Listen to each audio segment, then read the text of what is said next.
Good morning everyone. সকাল সকাল আমাদের বাস চলে এসেছে আর আমরা এখন বাসে উঠে গেছি। চলো তোমাদের সাথে শেয়ার করছি আমরা কোথায় যাচ্ছি। আজ অর্থাৎ সোমবার, আজকে ছিল আমাদের ত্রিপুরা শান্তিনিকেতন মেডিকেল কলেজের আইপিটি বিভাগের শুভ সূচনা। নবনির্মিত বিল্ডিংয়ের মধ্যেই আমাদের এই একটা সুন্দর পুজোর মাধ্যমে এই ডিপার্টমেন্টের শুভ সূচনা করা হচ্ছে। সেখানে ছিল শিব ঠাকুরের পুজো এবং গণেশ ঠাকুরের পুজো। সামনেই আমাদের সব মহিলা কর্মীরা বসে এখানে পুজোর আয়োজন করছিল আর আমিও সেখানে উপস্থিত হয়ে গেছিলাম সেই পুজোতে অংশগ্রহণ করার জন্য। আর আজকে যে বিল্ডিংটাতে আমি দাঁড়িয়ে আছি সেটা ছিল ইনডোর ডিপার্টমেন্ট। এখানে রোগীদের বিভিন্ন সমস্যা নিয়ে ভর্তি থেকে তাদের চিকিৎসা চালাতে পারবে।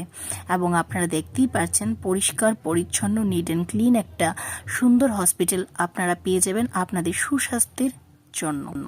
পরিকল্পনা অনুযায়ী অদূর ভবিষ্যতে রাজ্য সরকারের সহযোগিতায় এই হাসপাতালেই রূপ নেবে 1100 শয্যার এক পূর্ণাঙ্গ সুপার স্পেশালিটি হসপিটালে। শুধু পরিকাঠামোগত নয়, এই প্রকল্পে আরেকটি ব্যতিক্রমী দিক হল এই হসপিটালটি সম্পূর্ণভাবে পরিচালিত হবে মহিলা উদ্যোক্তাদের মাধ্যমে। তো আপনাদের চিন্তা করে এই হসপিটালটি গড়া হয়েছে ত্রিপুরা রাজ্যে। খুব সুন্দর নিট অ্যান্ড ক্লিন, দেখতেই পাচ্ছেন বেডগুলো একদম খুবই সুন্দর। আর আজকে আমারও এখানে এসে খুব ভালো লাগছে। আশা করি আপনাদেরও সুন্দর পরিষেবা এখানে দেওয়া হবে। নমস্কার, ধন্যবাদ।